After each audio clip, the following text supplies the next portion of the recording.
We have Rocco with us today. Rocco, it's Pepe, right? Or is it Peep? It's Pepe. Pepe, yes. Yeah. Okay. Kristen and I were having a huge debate over that, and I was like, I feel like it's Pepe. I feel like it's Pepe. I Yeah. go with it. Yeah, that's correct. Good. You know, so sometimes it's a struggle for people, but whatever. It was a struggle for Yeah. me. People never know my last name, and it's Overstreet, and they always ask me to spell it for them to like ask if they heard it right, and I'm like, no, it's Overstreet. Yeah. Like 1, 2, you can do it. We got this. Okay, I just want to make sure everything is all good. I hope everyone's feeling good today. Okay, we're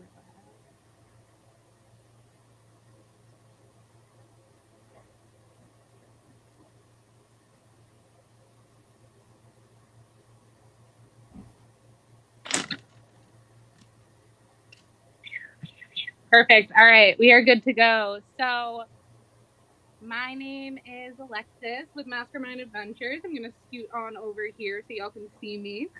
Um, Mastermind Adventures is a team of creative professionals who are conquering isolation and loneliness by building community through play. And one of our initiatives is Game Master for Hire. So, Rocco here is one of our fellow Game Masters for Hire, GM for short. He's an awesome storyteller, and some people are actors, performers, and they bring you into the world of role playing games for a life of you and your friends, no matter what your experience level. And with that, we're going to be talking to Rocco Pepe today. Pepe for sure. Yeah. Thank you. Rocco, do you want to tell us a little bit about your origin story, how you got started in all this, and just why you love gaming? Oh, sure. Yeah. So, I mean, I've always been video games. That's always been the big thing. Like, it's some of my earliest memories, even. Just always doing that for the longest time. And, I definitely think that sort of really had a huge impact. I have these memories actually of, I want to say this was in like 2003 or something, but I went to this camp program at a college around here, and they had, it's kind of like, here's how to make games. And so they had these kind of, simple programs. But one of the things that they had was there was this computer game called Neverwinter Nights, which is a D&D game from, I think, 2002. And they actually had the whole engine for that game. Like, actually, I found this out later. If you just buy the game, you have the tool set that they use to make it. So you could basically make your own D&D adventures. And at that point, I really hadn't been playing anything like D&D. So that is like definitely messing around with that, which I did a lot after I bought the game. It was a great insight into how games are made, but also obviously that was like my entry point into things like D&D, which I didn't really play a whole lot of, around that time, because a lot of my friends were more into like the wargaming. Like, we play a lot of Warhammer 40,000, Yes, class. which was amazing. But, these days it's like, no, I can't possibly, you know, make a whole army and stuff like that. So as time went on, I definitely gravitated more towards things like D&D, things that are more obviously financially a little easier to get into, but also the creativity is just exponential by comparison. And definitely during college, I got a lot more into the tabletop stuff, the ideas of running things. So I'd run random things for friends and things like that, and it would go well. But we didn't really have time, to do full on campaigns and things. Mm-hmm. And then, yeah, you fast forward. I'm in college. I'm learning a lot about game design in college. Uh, enough to decide that obviously wasn't something I wanted to do as a career, but still a great experience nonetheless. And I've taken a lot of those lessons as I've gone on and continued to do stuff. And that's what drew me to Mastermind about a year ago. That's when I started working for them, because I had been getting really back into D&D, and some of my friends, we were doing campaigns and things like that. So it was like this great opportunity that just kind of showed up. I think I saw on Facebook or something like that. So I was working with Mastermind for about a year. I was running D&D games for kids after school and stuff like that. Oh, And no. I've continued to, obviously work with everyone now as we're sort of pivoting into the online space and opening up the GM for Hire program to a way larger audience, which is something that I'm really excited about doing. Yeah, for sure. Me too. You know, That's so awesome. Something I found really interesting that you were talking about in the beginning is kind of getting involved in the how to create your own world and the makeup of things and what goes on behind the scenes. And I'm actually really fascinated by that stuff as well. Like I'm a big cinema geek, and I remember getting like old DVDs, and they would have like the extras DVD, and you could watch people like make the film and how they put together the production. And I always thought I'd want to work in that, but so what my question for you is like, what about creating and the behind the scenes aspect of gaming do you like or like spark that fire in you?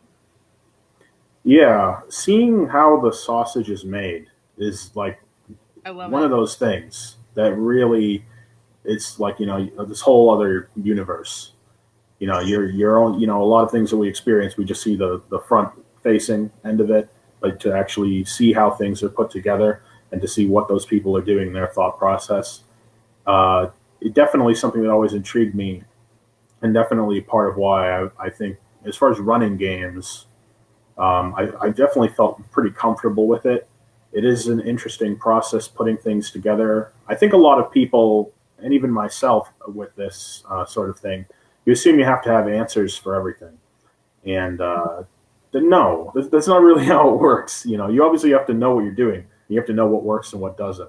But when you're behind the curtain, you realize that things just kind of look like this complete picture to the other people, and as long as they're enjoying it, it's fine.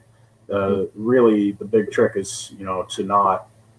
You have to have some degree of confidence of realizing this will probably work, and that's just something you get by experience. I found, because I don't consider myself like other people who do D&D, and whether you're a player or a game master or really any other kind of role playing game. There are, lots of people really love getting into character and stuff like that. You have the people who approach it more from the acting direction, and that's not really where I am with it. I'm definitely more approaching it from, I guess you could say, like a director or a writer. That's sort of my wheelhouse with it, because I've never been one who necessarily likes being, in the super spotlight in that way. So that's kind of my learning experience when it comes to putting a lot of things together. But I've always felt fairly confident when you're, from the writing perspective, of putting the pieces together, and you're pretty sure of what's going to work. I love that. No, Yeah. that's so cool. It is. It's like such a creator essence, and like a creator being able to kind of move all the elements behind the scenes and be able to like create the world you want to, which will lead me into some. I really am excited to talk about your homebrew world and Oh Chronicles yeah. of Estemor. But before we get into that, just quickly, what do you feel personally? Like you did a little bit of reflecting on your version and what you want to bring to gaming and the game world. What, in regards to masterminds in particular, what's kind of your mission, or what do you overall want to get out of being a game master? I think that it's just, it's obviously when you compare it to something like video games, which is something I definitely take a lot of inspiration from.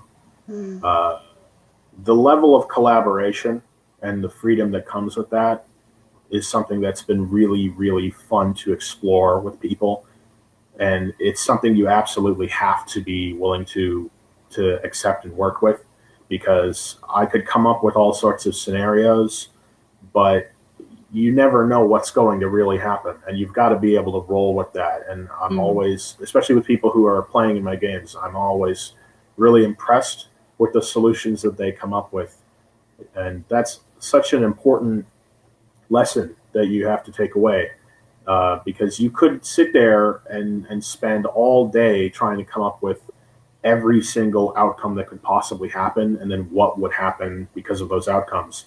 And then your players could come in and do something totally different that makes total sense, that you just didn't think about for whatever reason. And now you have a completely different game. Like, you've completely pivoted the direction of the game and the story and all of that. And that's not something that you can get from video games, even though I love a lot of role playing games and things like that that are very interactive. They can't plan for literally anything. in the same way where here anything could happen, and it can just make the game so much more fun. Like those moments of like inspiration, creativity are the best parts, and so I love just fostering those, which is something that ironically I can't really plan for, but I will sometimes just come up with scenarios and things and like not really have a super clear outcome for it because I know that we're going to get there somehow. You know, I don't have to write that. That's just everyone else, and they're going to have fun doing that. And I'm going to have fun doing it with them. For sure. I think that's like the perfect little words are escaping me, but like trademark of 2020. Like we're gonna get there somehow. But it is, I mean, that's what I love about interactive gaming in general. Is like whether you're going to be leading it or whether you're going to be a player, let those skills transfer onto life as well. Like there are gonna be moments where you just don't know what's gonna happen and let's see where this is gonna go, and it kind of fosters that creativity and works those gears in the brain. So that's super cool to touch on. Absolutely. Yeah. Did you want to tell me a little bit more about the homebrew world that I'm so excited about? I know Oh, Chronicles sure. of Estemor is one, but if you have other elements of creating your own homebrew world, or you just want to talk about the process, I'll just let you go. Yeah. So one of the games that we have listed, which is called Chronicles of Estemor, is set in a homebrew world that I started developing a year or two ago, I think, at this point, which basically just came about because, you know, I was playing with people. Our GM couldn't GM for whatever reason. And I was like, okay, I guess I have to do this now. Which, you know, I mean, I don't mean to make it sound reluctant because I was excited about it. But I was like, oh man, you know, I haven't DM'd a lot of Dungeons and Dragons 5th edition yet, so I got to figure out what to do. Yeah. And I think, you know, this was probably around the holidays. I want to say 2 years ago, or maybe it's just last year, and I'm just so confused about the time because of everything. But either way, I just started thinking about like, hey, what are things that I like and that could work in a D&D like environment? Because the original idea that I had for doing a game with them was insane. It was just like, it was basically like Samurai Jack with like demons and like the post-apocalypse. I just had this crazy idea because I was pulling from these like weird influences that I knew, like if I showed up and did this, they would like think it was the craziest game. But the more I thought about that, I was like, I got to start small. Like I got to start simple. Like this is just, and that don't get me wrong. That's a game I probably could run someday. And if I think a little more about it, I'll, you know, that's, if people are interested, I would do it. But I was like, I need to focus on something that can work with D&D before trying to like almost break it.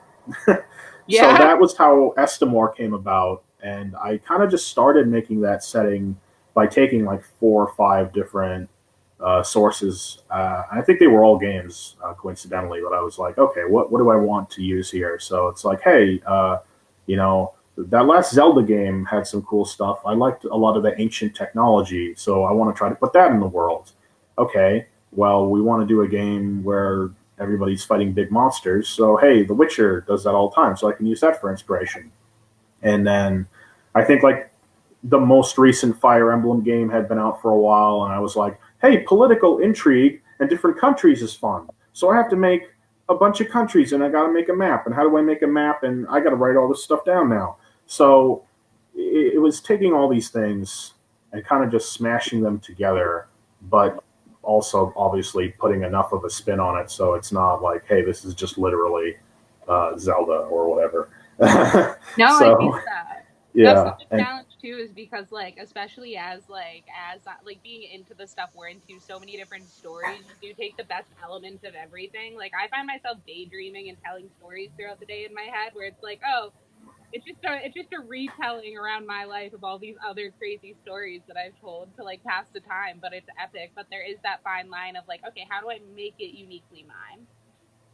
Yeah, that you don't have to worry too much about that. Like, unless you're really not trying to disguise what you're ripping off, and you're ripping off something that's really, really popular.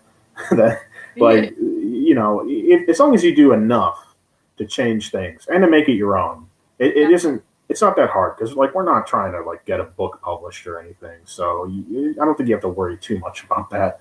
But still, I do feel pretty good about the way that the setting turned out. I mean, I spent too much time preparing it because I felt like I needed to have all of this like lore planned out before we could even start playing. And I probably didn't need to do that. I probably didn't need to like make a rough like 2000-ish year history of everything that had happened, and like get really detailed. I didn't need to do that, but it has helped since then because I've run multiple different games for different people in the setting. So having things be kind of wide at the start has helped because now I know enough about different parts of the setting that I could improv a lot of it, and I don't really have to spend that much time coming up with things. So it's I think the optimal way to do it is you want to plan like just a little less than you need, which I think is kind of how I did this setting because I used a website called World Anvil, which is actually a really cool website because you could basically make a wiki for a world that you've made. They have all these great templates and stuff. It is a really cool site. So I used that to put it together, and it's out there. I mean, anyone who wants to play, I send them a link to it, and I'm like, you don't have to read all this. Just look at a few things that inspire you. I think that's the best way to do it. For sure. Is just what do people want? Because I have all different things, different campaigns can go in very different directions based on what people want to focus on in a D&D type setting. So I try to accommodate a good amount of stuff, but I still think the setting is distinct enough from other things based on like my own personal preferences. I do kind of tend to steer a little towards like a baseline realism. So like the setting for now, like Estemor is just one continent in a world. Most of the world isn't really very well defined, but because it's just one continent, this is like a human homeland. So all the countries are human, and there's explanation for why other races could be there and things like that. But I do a kind of. I'm definitely one of the people who's like, well, if you're gonna have fantasy races, they got to stand out. Otherwise, it's mundane and it's just not like I don't know. It can work, but it's not what I'm trying to do here. So I think that I steer towards realism because I want the players and the things that happen in the game to really be extraordinary, even if the setting, does have things like magic and like weird robots and all sorts of other stuff that could just pop up randomly. Yeah, no, for sure. It's like you could be there. This could be you with a little bit of magic thrown in to the mix. Sure. That's sweet.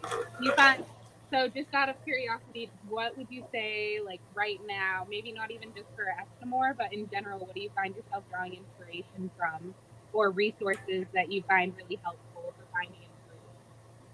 Yeah, resources, at least as far as running D&D stuff, actually like going and reading the Dungeon Master Guide is I can't stress enough how important it is to actually read that because a lot of putting games together, you can feel overwhelmed where you're like, I don't want to read the whole rule book. I'll just figure something out. Mm-hmm. And you kind of end up in this situation where I think the best analogy, there are these things called cargo cults. I don't know if you ever heard of this, where, so the United States during World War II went to all these islands that did have people living on them, and they set up air bases and things like that. So there were runways and supplies, and obviously some of these supplies went to the people who were living there locally because they had a surplus or whatever. But then the war ended and they left. So on some of these islands, the people pretty much decided like we have to get the planes to come back. So they just started building like what they thought were runways, and they started like doing rituals to like hey, this is what you got to do before the plane lands, and then the planes never came. Because you're kind of like looking at the thing and you're like, well, this must be what you have to literally do. But the reality is like, no, you're not seeing the big picture for whatever reason. I can't stress enough how important it is to read through some of the D&D books because they have solutions to various problems that I devised my own solutions, but they were more complicated and it didn't work. And then I would read the chapter and just be like, man, I could have just been doing that. And Yeah. you can do the Go to same the with lots of online resources. I like it's not just what the core rulebook is saying. There's so many great sources on just YouTube that it's so easy to get really good information about and advice about running games. And if you don't feel like you have a lot of confidence, there are a lot of channels out there that you could look. And I mean, I don't think you're going to get bad advice from them. You know, some advice is better than no advice. Yeah. So that's Yeah. been instrumental. It's just having time to listen to that kind of stuff and reflect on it a bit. You got to be like a sponge. You got to absorb a lot for this sort of thing. Yeah, of course. And it's such an important aspect of like storytelling in general, but then just being able to go on the fly with these sorts of games, especially if you're in your position creating your own world. That's so cool. What type of stories do you hope to tell in the world you create, or this world in particular? Ooh, yeah, that's the big question. I mean, I ideally the answer would be I want to tell the story that the players want to tell. Ooh. Uh, and I think that's sort of what the setting was partially built around. I mean, that's definitely what I have in the description on the website for it. Is the setting is collaborative, so people can come up with things and then they become part of it, and that can change. That will be reflected in any other games that I run with this because that's what we've decided is part of the setting. It can, to me in a way, I want to see history get changed in this fictional setting based on what happens in the games. That's kind of my goal. Like I want in the setting to advance and things people do affect history in a real, like tangible way. I think that's kind of my goal. And so as for what kind of story that could be, it could be all sorts of things because there's so many different. There's enough hooks that I feel like I've put in the storyline um, that you could have like a really complex political story, or you could just have random adventuring around the place, looking for old artifacts or like discovering ancient secrets.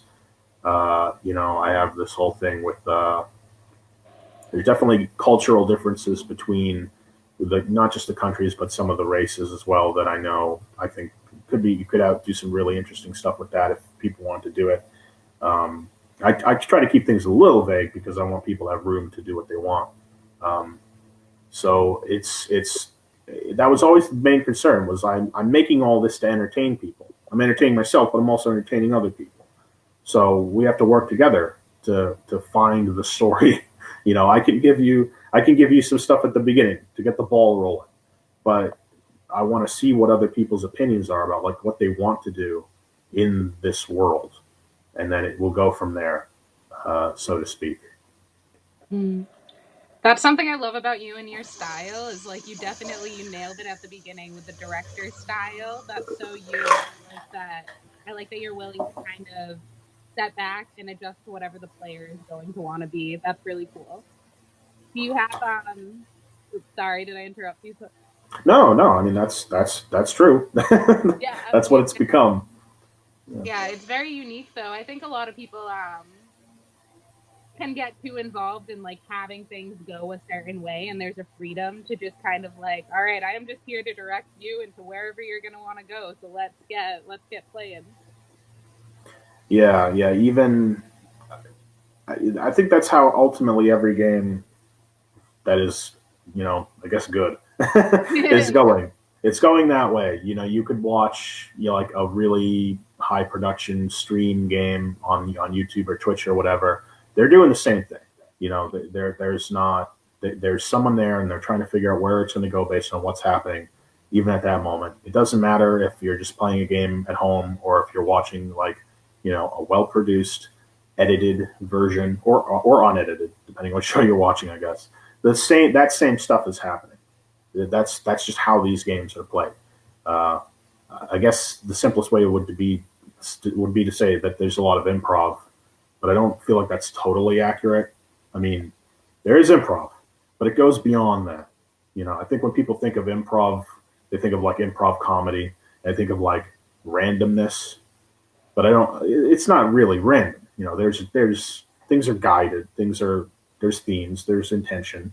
The true random.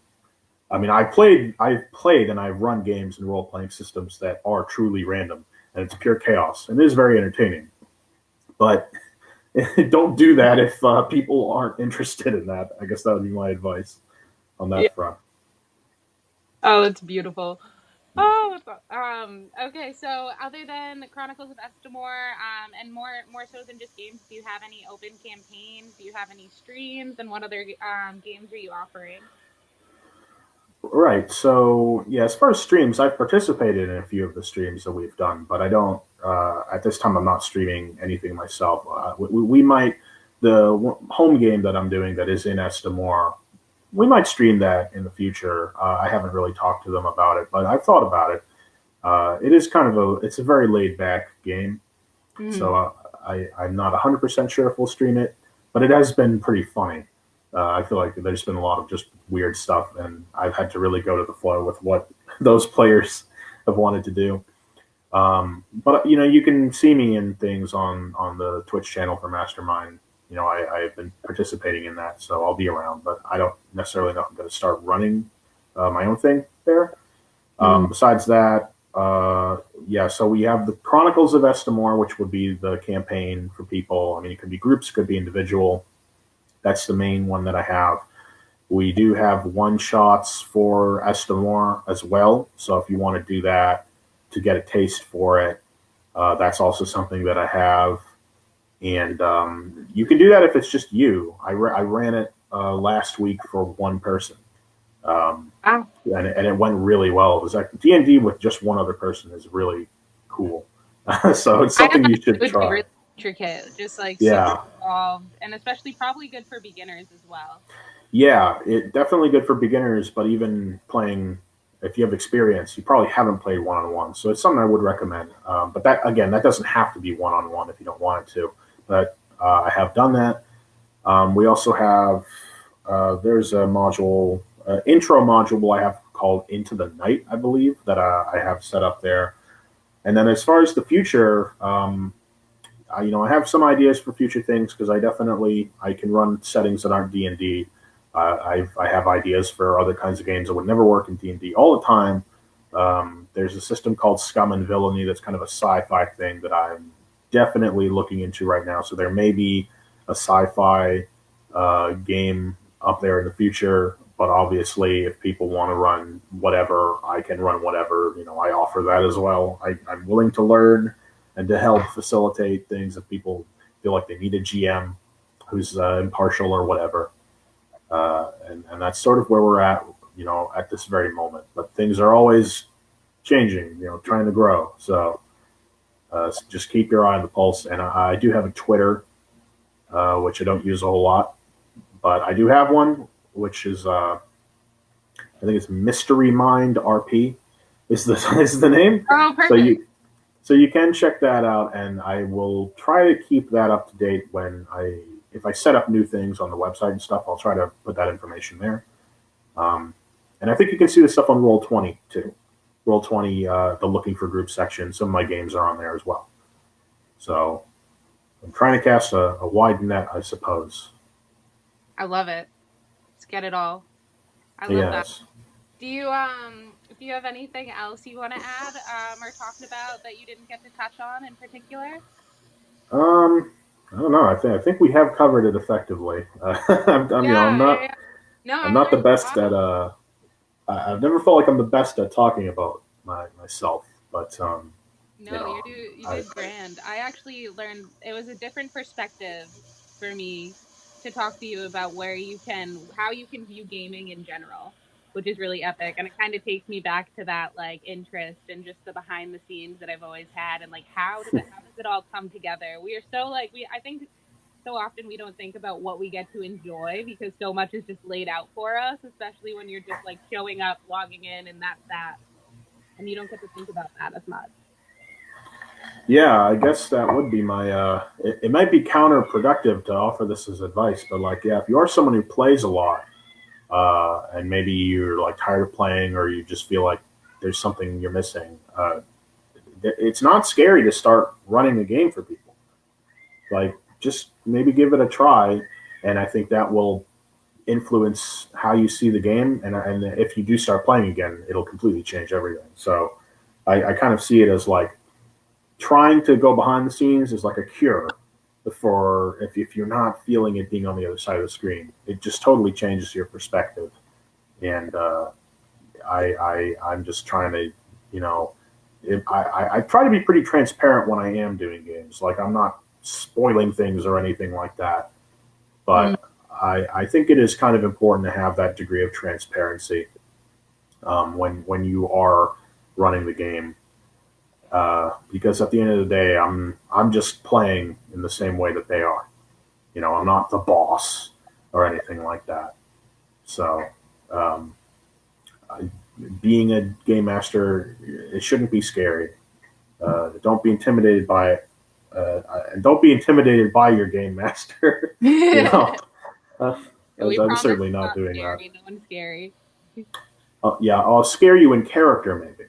Yeah, Like yeah. I'm not Only, responsible. only If you when die, it's not my fault. I'm not trying to get people killed. I feel really bad, but it. you know, it happens. It's a part of the game. So This is why we are here, right? To contend. yeah. I love it. That's so cool. It makes me want to just go like it really it does just bring a lot more perspective to everything. So where can I know you've already mentioned your Twitter and we all obviously know we can find you at masterminds.com, but what is there anywhere else that people can find you, how they can get into contact with you, how they can set up a game and when you're going to be playing? That was a lot. I can Um, repeat it if you need. yeah. Yeah. On the website, we do have my games are listed there. The times, some of the times are set up. Other times are variable. You can reach out to me. I do have email, which would be Rocco S Pepe at Gmail. And you can just if you got questions or anything like that, you can ask me, and I'll try to accommodate you as best as I can. I am also on the Discord servers the Mastermind runs, so you could reach out to me there as well. You know, and I'll do my best to get back to you as soon as I can. Awesome. Thank you so much, Rocco. That was epic. Everyone's going to be Oh, super it was excited great. to play, and I hope you all, well, now you all know where to reach out, and you can obviously find all of this stuff down below in the comments. We'll be posting some things, but I look forward to all of the epicness that's going to happen, and I hope everybody enjoyed this. I hope you feel good, Rocco. I do. Thank you. It's been pretty fun. I know. I love doing these little series. I feel like we all get to just know each other so much more, and Yeah. it just makes it so much more real. It's really cool. All right. So thank you so much, everybody, for watching. You can find more information on masterminds.com, and you get to read bios about all of our game masters for Ohio, like Rocco Pepe here. Yes. Get play and have some fun.